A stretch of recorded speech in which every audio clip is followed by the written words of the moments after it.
I hadn't been at the lake cabin more than a week when trouble came knocking, though not on my front door. It came clip-clopping across my wooden dock in wedge sandals, dragging a clipboard and a brittle smile. She moved like she owned the place, chin up, shoulders back, hair locked in a blonde helmet that defied the breeze coming off Silver Lake, the kind of woman who didn't just take charge, she commandeered. "Good morning," she chirped as if rehearsed, her eyes scanning the property behind me. I was tightening bolts on the railing, half a mug of coffee left and already regretting not locking the gate at the end of the path. "You must be the new owner," she continued, stepping closer. "Karen Haywood, president of the Silver Lake HOA, welcome to the neighborhood." I stood, slow and cautious. I wasn't aware this road had an HOA. She tilted her head, lips stretching into something between a smile and a challenge. "Technically your cabin falls just outside the original boundaries, but we passed a bylaw extension last spring. You're included now. Community cohesion and all that." Her voice held the brightness of someone used to being obeyed. I sipped my coffee, silent for a moment. "I bought this place because it wasn't part of any HOA," I said evenly. "The deed says so. County maps back it up." She blinked, just once, but I saw at that flicker of disbelief that someone might tell her no. "We're a voluntary association," she said carefully, "but participation is strongly encouraged. We maintain the road, enforce aesthetic standards, manage lakefront usage. It's really for the benefit of everyone. You'd be expected to contribute $600 annually and fill out a few compliance forms." I brought them with me. She offered the clipboard like it was a gift. I didn't take it. "What happens if I decline?" Her smile thinned like melting ice. "Well," she said slowly, "it would be ... disappointing. Most of us feel a shared responsibility here. People who don't participate tend to stick out." "I don't mind sticking out," I said. "I'm not here to host barbecues or enter flower contests. I'm here to fish, chop wood, and enjoy my retirement." Her eyes flicked to the flag on my porch post, then to the solar lantern by the dock. "Some of your decor might be subject to guidelines," she said. "We've had complaints about glare from those lights. I'm the only one on this stretch of shoreline." She smiled again, tighter this time. "Exactly."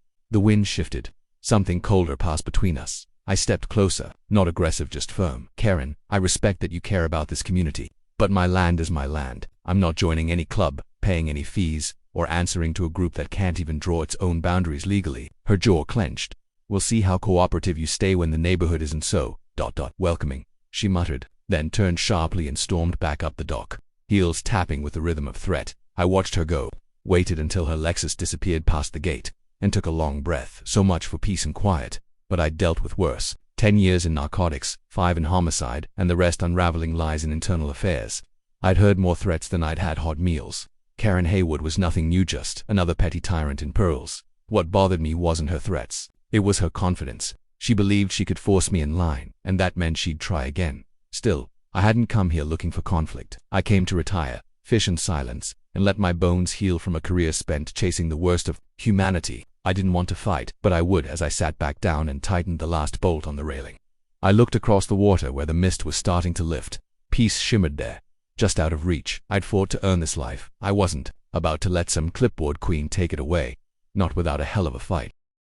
The first shot across the bow came 2 days later, a letter tucked inside a plastic sleeve and zip-tied to my mailbox. Post notice of violation. Unauthorized exterior fixtures, solar lighting not in accordance with HOA standards. Immediate removal requested. Karen had wasted no time. The ink on her phony authority wasn't even dry, and already she was playing sheriff of the lakeside. I took the letter inside, laid it on the table, and calmly placed my coffee mug right in the center of it. Let it soak. The next morning, I found a similar notice fluttering beneath a rock on my dock. Violation. Unapproved dock construction. HOA guidelines require pre-approval for waterfront structures. That dock had been there for 30 years. I'd only reinforced the railing. Nothing new, nothing illegal. But Karen wasn't chasing legalities. She was waging psychological warfare, trying to break my patience with paper cuts. She didn't understand who she was dealing with. I started documenting everything. Dated photos, copies of her letters, screen grabs from the county website proving my property lay outside her jurisdiction. She escalated anyway. First, my trash stopped getting picked up. Then a local lawn service I'd never hired showed up, sprayed something on my gravel driveway, and tried to bill me for weed abatement when I called to complain.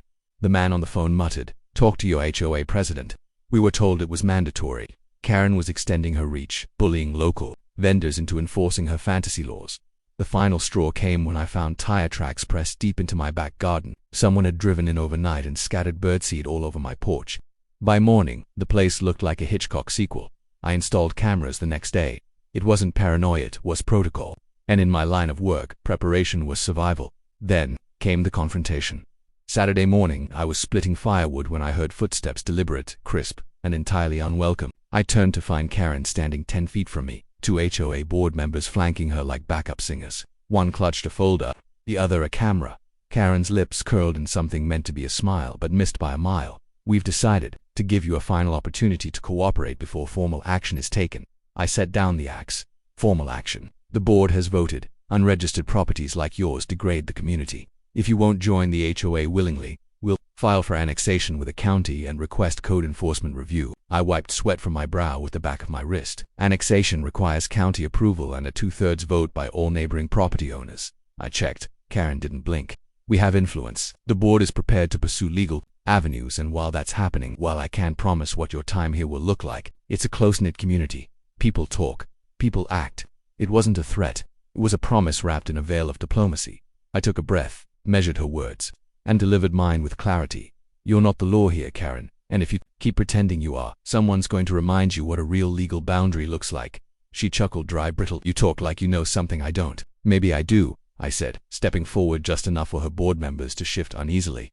Karen held her ground, but her smile faltered.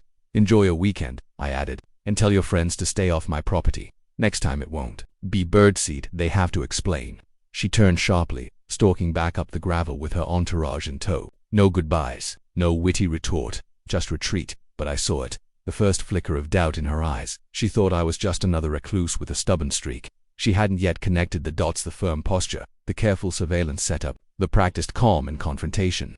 She didn't know who she was dealing with, not yet, but she would. And when that moment came, when her world of fake bylaws and power plays collided with actual law, I wanted to be there, front row, watching the illusion crack. That moment wasn't far off. I could feel it in the air like the pressure before a summer storm. Karen had drawn the line in gravel, thinking it was stone, but I'd spent my life on battlefields made of far harder ground, and I wasn't about to yield. The sheriff's cruisers came, just after noon. 2 of them, clean, unhurried, tires crunching over gravel like it was just another lazy Saturday patrol. Except this wasn't routine. This was a show of force, choreographed to rattle me, and it might have worked if I hadn't worn that same badge for half my life. I was finishing up a fence post, sweat dripping down my brow, when I saw HOA Karen standing with arms folded and sunglasses perched on her nose like a crown, a queen watching justice be carried out. She'd parked herself at the edge of her manicured lawn, flanked by 2 other HOA diehards with phones already out, recording. As if she expected a spectacle. I straightened up, leaned casually on the post driver and waited. The first deputy stepped out, hand resting on his belt, the other holding a clipboard. "Afternoon, sir. I'm Deputy Clemens. We received a complaint of unlawful occupation, failure to comply with HOA regulations, and potential code violations." My face stayed calm. "Measured unlawful occupation," I echoed. "This cabin's been deeded in my name since January, fully paid, outside any HOA boundary. Care to explain who filed the complaint?" The deputy glanced toward Karen. She didn't wave, just nodded. Smug. I nodded to different meaning. "Mind if we take a quick look around?" the second deputy asked, more cautious than his partner. "I mind very much," I replied. "This is private property, unless you've got a warrant or probable cause. I suggest you don't take another step." Both men hesitated. Then I reached into my vest pocket and slowly pulled out my wallet. I flipped it open, revealing the gold shield-worn but unmistakable Detective Marcus Brandt. Internal Affairs, Metro Division, retired 6 months ago, but not out of the game. "I know the law you're pretending to enforce, and I know when it's being twisted." Clemens took a full step back. Karen's posture changed instantly. The confident lean turned rigid. The sunglasses came off. She started, but I raised a hand. "Don't, not yet." I looked back at the deputies. "Now I'm willing to chalk this up to a civilian misunderstanding. But if either of you set foot on my property again without legal grounds, I'll file a formal complaint for abuse of authority. Clear?" The younger deputy gave a curt nod. Clemens looked apologetic. "Sir. We're just following up on a call, I understand," I said, voice still calm. "But you've been used. She's filed a false report, tried to manipulate enforcement to settle a civil grievance she doesn't have jurisdiction over, and orchestrated this show to intimidate. That's obstruction. And if you're curious, I've got cameras. Everything from the moment her HOA lackeys poured gravel across my path to the tire tracks in my backyard." Karen stepped forward now, voice tight. "You're overreacting. I simply requested community assistance. I didn't know you didn't care who I was." I cut in. "You thought I'd fold because I didn't plant petunias or attend your bake sales. But you crossed the line when you brought in law enforcement under false pretenses." Her face paled. "You can't talk to me like that. I'm not just talking, I'm recording." I tapped the camera clip discreetly to my porch beam. Its red light blinked silent and damning. For the first time since she marched down my dock, Karen looked genuinely shaken. The deputies exchanged a glance. "Sir, if you have that footage," Clemens said, "I'd appreciate a copy, just for documentation." "You'll have it before sundown," I replied. Karen opened her mouth, then closed it. There was no script for this moment, no bylaw to lean on, no rule book to bully her way through. She turned without another word, heels sinking. In the gravel as she walked away alone this time, the board members had vanished. The deputies nodded and left quietly. I stood there, still holding the post driver, but now everything had shifted. The charade was over. She'd tried to play God in a neighborhood she didn't control, and now they've seen what actual authority looked like. I hadn't needed threats or raised voices, just the truth. And a badge she didn't see coming, but something told me she wasn't finished. People like Karen don't back down. They regrouped, and the next time she came at me, it wouldn't be with paperwork or parking complaints, it would be personal. The lake was quiet the next morning. Almost too quiet. No barking from the Taylor's Labrador down the road. No laughter from paddleboarders. No Karen. Her house sat still across the water. The American flag she once claimed violated aesthetic uniformity, now strangely absent from her porch. Something had changed, and not just in her. Within 48 hours of our showdown, my phone buzzed with a message from an old colleague, Detective Ramos, now working for the county's Special Investigations Unit.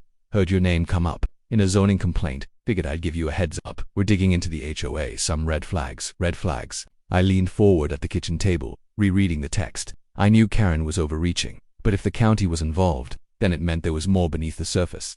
I sent Ramos everything. The letters, the gravel sabotage, the lawn service scam, even footage of Karen's car parked near my back gate the same night the birdseed appeared. The timestamps didn't lie.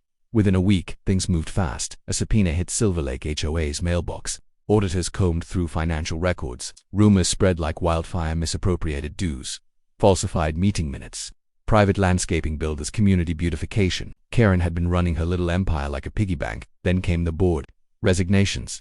3 members walked out within days, citing ethical concerns. One even called to apologize for being swept up in Karen's illusion of authority. I told him not to worry.